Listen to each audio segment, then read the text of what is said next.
Tuhan, selamat pagi, salam sejahtera di dalam kasih Tuhan kita Yesus Kristus. Bertemu kembali dalam sapaan pagi yang menyegarkan jiwa hari Jumat ya, tanggal 1 ya.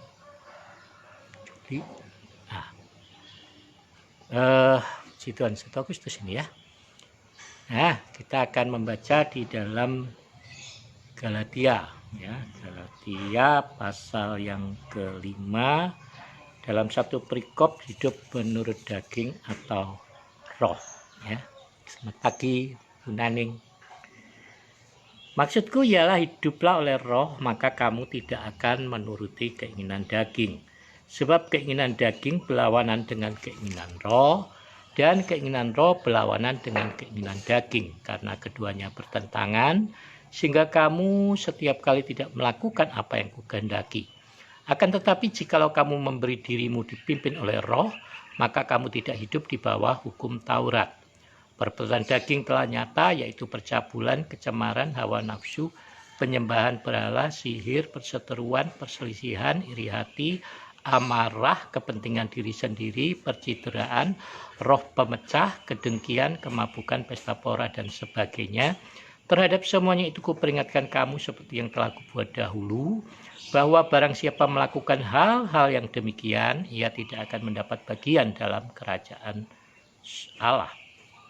Tetapi buah roh ialah kasih, sukacita, damai sejahtera, kesabaran, kemurahan, kebaikan, kesetiaan, kelemah lembutan, penguasaan diri. Tidak ada hukum yang menentang hal-hal itu. Barang siapa menjadi milik Kristus Yesus, ia telah menyalibkan daging dengan segala hawa nafsu dan keinginannya. Kalau kita hidup oleh roh, baiklah kita juga dipimpin oleh roh, dan janganlah kita gila hormat, janganlah kita saling menantang dan saling mendengki. Ya, puji Tuhan. Selalu saya katakan bahwa saat kita dilahirkan baru, dilahirkan kembali, ya, maka kita menjadi anak Allah. Ya, oleh karena roh Allah yang Tuhan tempatkan di dalam hati kita. Kita menjadi anak Allah, kita menjadi manusia baru. Itu satu langkah awal pada saat kita menerima Yesus Kristus sebagai Tuhan dan Juru Selamat kita.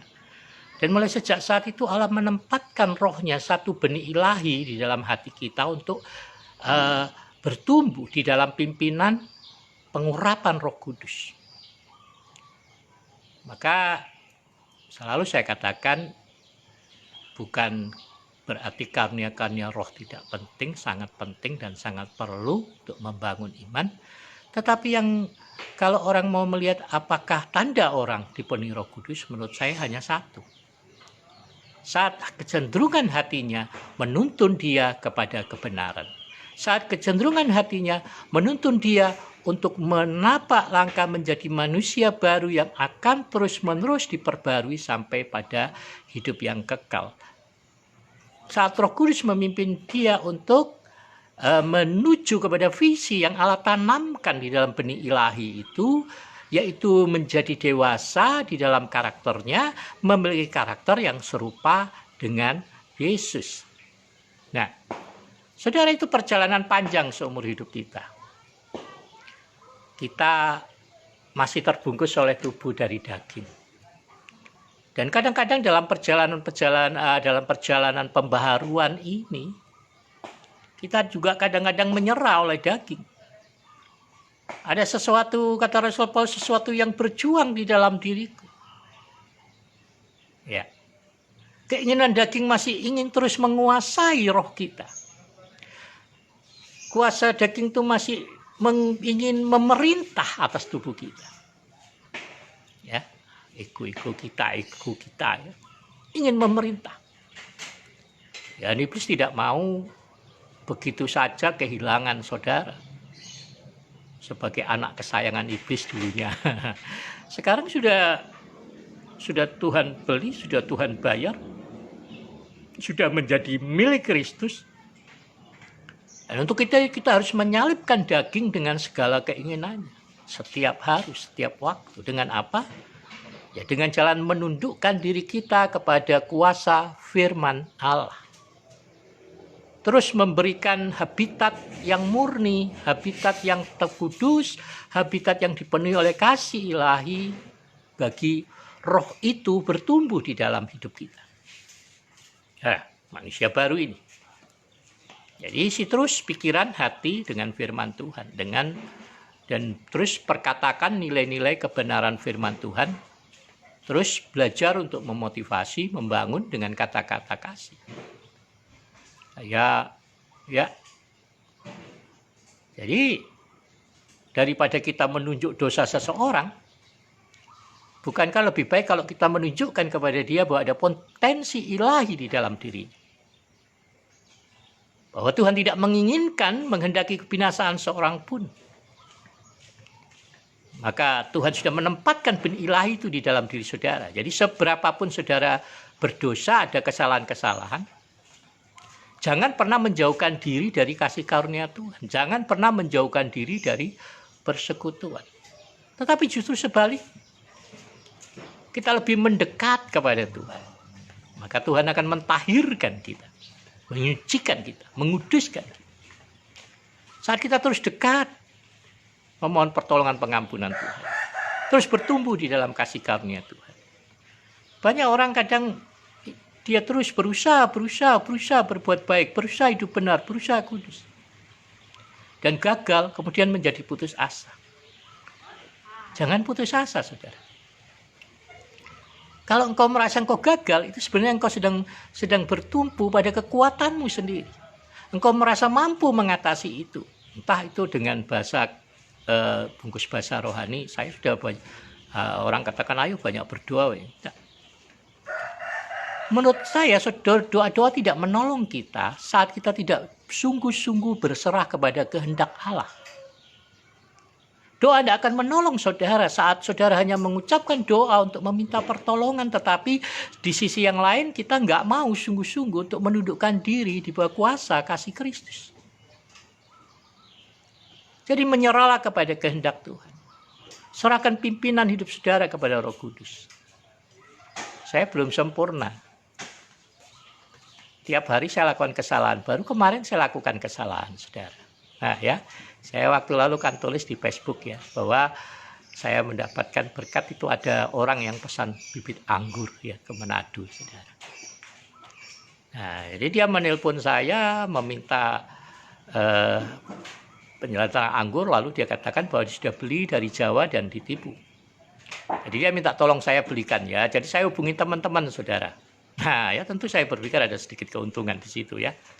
Jadi saya hubungi teman-teman, membeli dari mereka beberapa bibit anggur yang dipesan ya. Nah, tapi kemudian setelah saya mengemasnya, mau mengirimkannya, tahu-tahu orangnya minta garansi, saudara. Garansi jaminan bahwa tanaman itu akan hidup, tidak akan mati. Nah, saya terus terang nggak bisa memberikannya. Memang kalau seller-seller anggur di Jawa, mereka memberikannya jaminan antara seminggu sampai 1 bulan. Kenapa? Karena mereka seller besar, memang penjual bibit anggur lah. Saya kan nggak pernah jualan artinya nggak pernah jual di luar Bontang. Baru ya yang beli belum ada 5 orang kayaknya di Bontang yang beli pada saya. Nah biasanya saya nggak punya banyak bibit, jadi saya mintakan bantu teman-teman untuk menjualkan, ada komisinya sedikit begitu. Nah, tapi kan pembeli adalah raja kan ya, saudara ya. Jadi saya pikir ya sudahlah, oke lah, saya yang menanggung ini. Jadi saya nggak jadi mengirimkan bibit-bibit ini, tetapi saya menghubungi teman saya komunitas pengangguran ya, seller di Jawa untuk membeli. Otomatis saya harus membayar kembali, dan ternyata ada berapa harga yang terlalu rendah saya beri. Ternyata harga di Jawa lebih mahal, saudara. Nah, jadi saya tidak katakan kepada pembeli, oh itu harganya naik, enggak. Tapi saya menutupnya di situ. Lalu ternyata juga hanya 4 bibit yang bisa dikirim. 1 bibit nggak ada. Saya cari putar, nggak ada. Akhirnya saya berinisiatif untuk mengirim bibit ini sendiri. Dan dengan catatan, saya bilang saya akan memberikan garansi sampai bibit ini sampai di sana. Ya. Nah, tapi saya tidak memberi garansi hidup sesudah itu. Jadi kalau diterima baik, segar, selesai. Tapi kalau mati, saya akan menggantinya, saya katakan. Nah, saudara, saya kan belum pernah kirim bibit keluar pulau ya, keluar pulau Kalimantan, belum pernah kirim bibit keluar kota. Nah, jadi saya pergi ke salah satu jasa pengiriman itu yang saya tahu selama ini mengirim bibit-bibit itu kepada saya dari Jawa. Lalu saya tanya bagaimana? Oh, harus lewat karantina ya, pengurusan karantina dibawa ke karantina, nanti di situ dicek baru di. Nah, tapi ini pembeli minta diburu-buru dikirimkan. Saya nggak tahu prosedur di karantina ini. Jadi saya ingat dari Jawa ini teman kalau ngirim itu nggak ditulis bibit tanaman tapi ditulis souvenir. Nah, jadi ya udah saya ikuti jejak itu. Saya tulislah di bungkus anggur itu souvenir. Dan kalau yang dari Jawa saudara kirim 4 bibit cuma 2 kilo. Lah saya kirim bibit logistiknya juga 2 kilo. Nah ini saudara, pembibit seller di Jawa tahu cara mengemasnya jadi ringan. Nah, saya nggak tahu tanah-tanahnya tak kirim semua jadi 2 kilo. Ya, jadi dengan ongkos semua jadi 200 lebih saudara. Ternyata bibit itu tertahan di bandara. Kenapa? Ya karena mereka di scan. Ya, saya nggak tahu teman-teman di Jawa itu gimana sehingga nggak ketahuan itu tanaman gitu saudara. Ya. Karena bukan souvenir, meskipun saya tetap souvenir itu. Kenapa? Ya karena kalau dihitung pembeliannya sudah lewat harganya. Ya sudah, saya ditelepon bahwa barang itu nggak bisa keluar dari bandara karena bibit tanaman, saudara. Ya karena waktu itu yang jasa pengiriman nggak berani juga kalau nggak ada karantina. Ya udah saya kirim aja, saudara. Ya. Nah, jadi ini sebuah pelajaran buat saya ya. Seller ini pembelinya menelpon saya menanyakan ini. Saya bilang jangan khawatir Pak, saya akan kirim kembali ya, saya akan kirim kembali. Jadi bukannya dapat untung tapi jadi kurang untung ya. Nggak boleh bilang rugi saudara, kita nggak pernah rugi, saya tetap untung. Untung apa? Untung kepercayaan. Saya kira saya untung kepercayaan dari orang ini saudara. Saya untung kepercayaan, untung ya kalau dibilang meskipun saya nggak peduli itu ya, nama baik begitu tetap terjaga begitu, saya nggak peduli itu, tapi saya ingin menjaga karena saya baru pertama kali berjual ini keluar ya, saya ingin menjaga itu saudara. Jadinya kurang untung di sisi yang lain begitu. Nah ini memberikan sebuah pelajaran pertama, nggak boleh sungkan saudara. Ya nggak boleh sungkan, namanya orang jualan nggak boleh sungkan betulnya. Ini orang jualan sukanya gede nih, ini repot ya. Jadi saya nggak berani kasih tahu kalau harganya berbeda di Jawa. Lalu juga meskipun dikurangi dengan karantina yang nggak jadi karantina ini, tapi ternyata ada beban-beban biaya yang lain pengiriman dari Jawa karena dia minta pertama dari sini, biaya dari Jawa selisihnya kan 20.000. Ya sudah, saya bilang nggak apa-apa, itu tanggung jawab saya selesaikan semuanya. Nah, puji Tuhan, saudara ya. Jadi sebuah pelajaran. Jadi kedua juga saya lain kali jujur aja lah kalau ke kargo itu tanya bibit tanaman, ya bibit tanaman lah begitu, nggak usah souvenir ya. Kalau ditolak ya sudah gitu. Ya udah nggak usah jual di keluar Bontang saja, keluar di Bontang lebih enak. Ya, tidak ada garansi hidupnya. Puji Tuhan. Nah, saudara, ini sebuah pembelajaran buat saya. Nah, saya percaya kita semua akan dapat ya pembelajaran. Roh Kudus akan menolong kita. Kadang kita merespon secara salah ya, masalah-masalah, lalu kita menemui akibat dari apa respon kita yang salah ya. Jadi jangan khawatirkan dengan itu. Tapi dalam arti mari kita berserah kepada kehendak Tuhan. Saat kita menyadari sebuah kesalahan, tidak usah ngotot, tidak usah cari pembenaran ini itu. Saya belajar untuk kalau ada salah ya sudah, saya bilang saya salah. Saya akan perbaiki. Saya nggak mau cari siapa yang salah di sini, siapa yang pemicunya, siapa kambing hitam, kambing putih, kambing congek. Nah, saya akan berserah kepada kehendak Tuhan. Minta pimpinan Roh Kudus, pertolongan Roh Kudus agar saya berani menundukkan hati saya di bawah kuasa salib Kristus. Biarlah firman itu yang berkuasa di dalam hidup kita. Biarlah firman itu menjadi daging di dalam tubuh saudara. Biarlah firman itu keluar melalui perkataan-perkataan kita. Jadi terus isi hati, pikiran dengan firman Tuhan. Dengarkan firman Tuhan. Terus menerus baca firman Tuhan. Dan terus taati kehendak Tuhan. Ya. Terus berdamai dengan semua orang, berikan pengampunan kepada semua orang. Dan ingat, kalau engkau merasa gagal, jangan pernah menyerah. Kalau engkau merasa engkau jatuh, jangan pernah menyerah. Terus bangkit, terus bangkit, terus bangkit. Dan ingat, kunci kedewasaan rohani selalu saya katakan berapa biji, bukan satu. Satu yang pertama, respon setiap kehendak Tuhan dengan benar. Ya, taati kehendak Tuhan, meskipun saudara harus mengorbankan harga diri ego saudara. Yang ketiga, melayani. Hidup untuk memberi, hidup untuk berbagi, hidup untuk melayani. Saat kau melakukannya, kau akan melihat urapan kuasa Tuhan akan terus bekerja di dalam diri. Tuhan akan memperindah,mu. Tuhan akan menambahkan keindahan di dalam diri. Ya, saya merasakan kasih sukacita Allah mengalir. Sukacita Tuhan memberikan saya imun, kesegaran, kesehatan. Ya, kemarin saya bertemu dengan anak tetangga, ya, sudah besar, sudah dewasa, sudah menikah. Waktu saya datang ke Bontang dia masih SMP, ya, sudah menikah.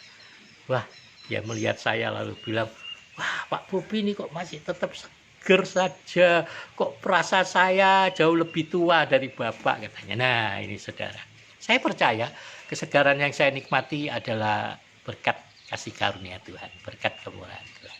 Jadi bagaimana kabarnya? Kalau orang tanya kepada saya, bagaimana kabarnya Pak Bobi? Saya selalu katakan, saya selalu baik di dalam kemurahan Tuhan. Saya selalu menikmati setiap kebaikan Tuhan. Saudara, mari kita bersukacita di dalam Tuhan. Ya. Saya nggak suka ngurusi perbuatan daging. Tapi saya suka mengatakan kepada saudara, nggak usah urusi hal yang daging. Tapi mari terus bangunkan roh saudara. Mari terus isi hati pikiran saudara dengan firman. Mari terus pikirkan semua kebaikan, kemurahan Tuhan di dalam hidup saudara. Saudara, Tuhan selalu mau memberkati saudara, memimpin hidupmu kemanapun kau pergi. Dan saya percaya hari ini seperti hari-hari yang kemarin, saudara, kemanapun kau pergi, kau akan beruntung. Dan setiap usaha pekerjaanmu akan berhasil. Semua apa yang kau jamah akan menjadi berkat. Jadi jangan dulu berprasangka macam-macam, ya. Tapi pikirkanlah bahwa Tuhan menempatkan saudara dimanapun saudara berada pada saat ini untuk menjadi terang, untuk menjadi garam, untuk menjadi berkat. Ya, terang itu hanya berbuahkan kasih, keadilan, dan kebenaran. Nah, jadi biarlah hidup kita berbuah kasih, keadilan, dan kebenaran. Saudara, kita akan menikmati semua kemurahan Tuhan. Si Tuhan, selamat pagi, sampai bertemu esok pagi kembali, ya. Tuhan memberkati kita semuanya. Salam sejahtera, salam sehat.